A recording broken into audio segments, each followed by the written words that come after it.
ঢাকা দক্ষিণ সিটির মেয়র পদে ইশরাক হোসেনকে শপথ পড়ানোর দাবিতে নগর ভবনে আন্দোলন অব্যাহত রয়েছে। দর্শক, এই মুহূর্তে সেখানে রয়েছেন আমাদের স্টাফ রিপোর্টার ফজলে রাব্বি, যুক্ত হচ্ছে তার সঙ্গে। রাব্বি, আজ নগর ভবনের পরিস্থিতি আপনি কেমন দেখছেন?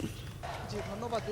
জানেন যে ইশরাক হোসেনকে মেয়র পদে বসানোর দাবিতে লাগাতার যে অবস্থান কর্মসূচি সেটা কিন্তু আজও চলমান। অর্থাৎ নগর ভবনে দেখতে পাচ্ছেন এখানে আসলে সকল শ্রেণীবাসী, অর্থাৎ বিএনপি নেতাকর্মী সহ যে ঢাকাবাসীর যে ব্যানারে, সেখানে কিন্তু সকল শ্রেণী পেশার মানুষ এখানে আসলে জড়ো হয়েছে এবং তারা দাবি জানাচ্ছে যে ইশরাক হোসেনকে যত দ্রুত আসলে মেয়র পদে বসানোর যে দাবি, সেই দাবি কিন্তু আসলে তারা জানাচ্ছে। পাশাপাশি আপনি জানেন যে এটা কিন্তু আসলে কোর্টের রায়ের মাধ্যমে পরবর্তীতে নির্বাচন কমিশন গ্যাজেট প্রকাশ করে। অর্থাৎ তারপরেও কেন তাকে আসলে মেয়র ঘোষণা করা হচ্ছে না, এই দাবি কিন্তু আসলে এই নগরবাসী জানাচ্ছে। তারা বলছে যে এটা আসলে যে অন্তর্বর্তী সরকার তাদের নিজের একদম ইচ্ছাটাকে আসলে ক্ষমতার অপব্যবহার করছে। এই ক্ষমতার অপব্যবহার করে মূলত তারা কিন্তু আসলে ইশরাক হোসেনকে মেয়র পদে বসতে দিচ্ছেন, এই দাবি কিন্তু আসলে তারা বারবার জানাচ্ছে।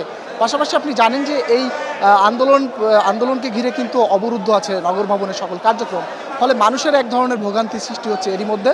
তবে যে জরুরি সেবা, জন্ম নিবন্ধন সহ মৃত্যু যে নিবন্ধন, এই জিনিসগুলো, এই চলমান জরুরি সেবা, এটা কিন্তু আসলে চলমান আছে। পাশাপাশি তারা বলছে যে জরুরি কাজ ছাড়া নগর ভবনে যত কাজ আছে সবগুলো কাজই আসলে আপাতত বন্ধ রাখা হয়েছে। তো এই একটা বিষয় ছিল। এর পাশাপাশি আপনি জানেন যে 2020 সালের 1 ফেব্রুয়ারি কিন্তু আসলে দক্ষিণ সিটি কর্পোরেশন নির্বাচন হয়। ওই নির্বাচনে ভোট কারচুপির অভিযোগ এনে সেই সময় মামলা করে বিএনপি নেতা ইশরাক হোসেন। পরে গত 27 মার্চ কিন্তু আসলে আদালত রায় ঘোষণা করে এবং এরপরে কিন্তু আসলে নির্বাচন কমিশন গ্যাজেটও প্রকাশ করে, কিন্তু তারপরেও আসলে ইশরাক হোসেনকে মেয়র ঘোষণা করছে না। যার ফলে তারা বলছে যে যতক্ষণ না পর্যন্ত আসলে তাদের এই জনতার মেয়রকে যতক্ষণ না পর্যন্ত মেয়র পদে বসতে না দেওয়া হয়, ততক্ষণ পর্যন্ত কিন্তু আসলে তারা আর আন্দোলন চলমান রাখবে। তো এই ছিল মোটামুটি আমার কাছে সর্বশেষ অবস্থা। বিপাশা।